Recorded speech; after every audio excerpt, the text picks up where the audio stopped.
મિત્રો તમે શિક્ષક બનવા માંગો છો અને આ વિડીયોને તમે ક્લિક કર્યો છે તો 100% એવું માની શકાય કે તમે તમારી પરીક્ષા અને ભરતી માટે 100% સજાગ છો।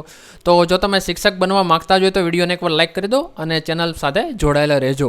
નમસ્કાર વિદ્યાર્થી મિત્રો, સ્વાગત છે તમારું આપણી સૌની સહિયારી યુટ્યુબ ચેનલ ઉપર। વિદ્યાર્થી મિત્રો, ખરેખર ટેટ હાયર સેકન્ડરીની પરીક્ષા રદ થવા જઈ રહી છે જેવા ઘણા બધા મેસેજ અત્યારે કદાચ સોશિયલ મીડિયામાં ફરી રહ્યા છે। આપણી ચેનલ ઉપર પણ મેસેજ આવેલો છે, તો ખરેખર શું થવા જઈ રહ્યું છે તેની માહિતી આજના વિડીયોમાં આપણે મેળવીશું। ચેનલ ઉપર ન હોય તો ચેનલ સબસ્ક્રાઇબ કરો અને બાજુમાંથી બેલ આઇકનને પ્રેસ કરો।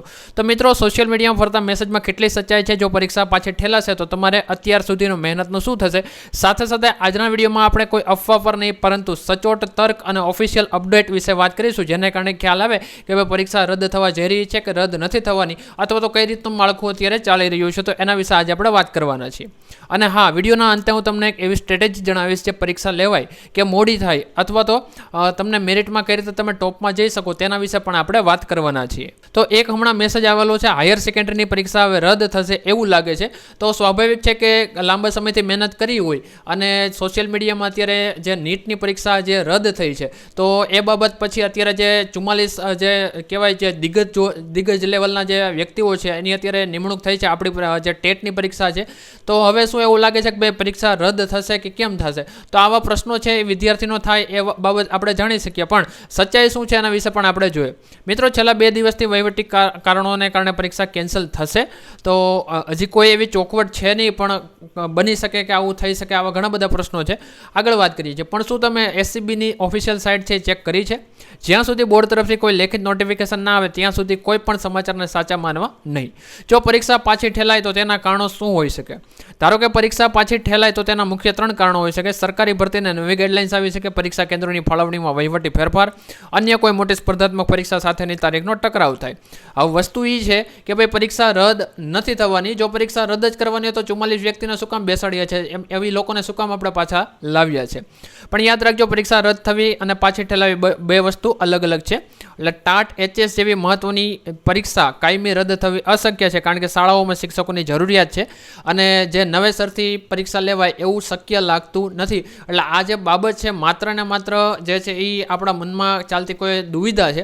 એટલે ખાસ કરી કહેવાનું હોય કે પરીક્ષા રદ થાય એવા કોઈ ચાન્સીસ દેખાઈ રહ્યા નથી। અને આવું અફવાઓ છે એને સાંભળવાનું, વાંચવાનું છોડી દો અને હવે તમારે ટાઈમ છે વાંચવાનો। જે અત્યારે જે છે તમે ભૂલ કરી રહ્યા છો કે બધું મેરિટની પાછળ દોડો છો। તમારે જો 70-80 માર્ક આવતા હોય તો અત્યારે લાગી જાઓ, મહેનત કરવા માંડો મેઇન્સ માટે, બીજી કાંઈ વસ્તુ ઉપર ધ્યાન આપોમાં। અને બાકી જેવી રીતે છે કે ક્રિકેટર છે એની મેચ હોય કે ના હોય, દરરોજ સિરિયસ થઈ અને જે છે પ્રેક્ટિસ કરતા જ હોય છે, તો આપણે પણ આપણી પરીક્ષા ઉપર લાગી પડવાનું છે, આપણે લડત ચાલુ રાખવાની છે। હવે વાત કરીએ સોલ્યુશનની। જો તમે ખરેખર શિક્ષક બનવા માંગો છો તો તમારે 3 કામ રેગ્યુલર કરવાના છે। અહીંયા જે માહિતી આપેલી છે એ વસ્તુ જોઈ લો। રેગ્યુલર જે છે અધિકૃત સાઇટ છે, આ સાઇટ આપેલી છે, એમાં એકવાર જેને ચેક કરી લેવો એટલે તમને માહિતી બધી મળી જાય, બરાબર? આ વસ્તુ ખાસ ધ્યાન રાખવાની થશે। જેમ મેં શરૂઆતમાં એક ખાસ ટીપ આપી કે વેઇટિંગ પીરિયડ છે ને વેકેશન ના માનો, રિવિઝન જે છે ને ગોલ્ડન ટાઈમ માનો, અને અત્યારે જે છે વાંચવાનો તમારી પાસે શ્રેષ્ઠ મોકો છે, તો આ બાબત ઉપર ખાસ ધ્યાન રાખો। પરીક્ષા રદ થવાની સત્તાવાર કોઈ જાહેરાત નથી, માટે અફવાઓથી દૂર રહો, તૈયારીમાં મંડ્યા રહો। જો કોઈ સત્તાવાર ન્યૂઝ આવશે તો આ ચેનલ ઉપર સૌથી પહેલાં તમને જાણવા મળી જશે। ચેનલને સબસ્ક્રાઇબ કરી રાખજો, બધી માહિતી તમને મળી જશે।